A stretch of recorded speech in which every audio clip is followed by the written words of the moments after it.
வணக்கம் நண்பர்களே. அடுத்ததாக பார்க்குறது சிம்ம ராசி. சிம்ம ராசி குரு பயிற்சி பார்ப்போம். சிம்ம ராசிக்கு லாப குருவாக இருந்தது விரய குருவாக வரும். விரய குரு விலை உயர்ந்த பொருள்லாம் கவனமாக பார்த்துக்கணும்.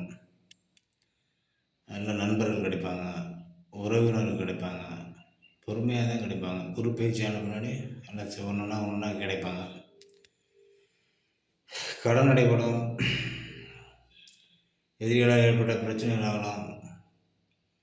சனியின் தாக்கம் படிப்படியாக குறையும். சனி குரு பார்வை கிடைக்கிறனால 8ஆம் இடத்துல அசிங்கம், அவமானம், கேவலமெல்லாம் படிப்படியாக மறையும். பிள்ளைகளுக்கு சுகவிரய செலவுகள் உண்டாகும்.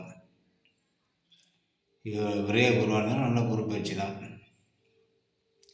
அஷ்டமாதிபதி பண்ணல மறையிறல்ல, அது 8ஆம் இடத்தையே பார்க்குறான்ல.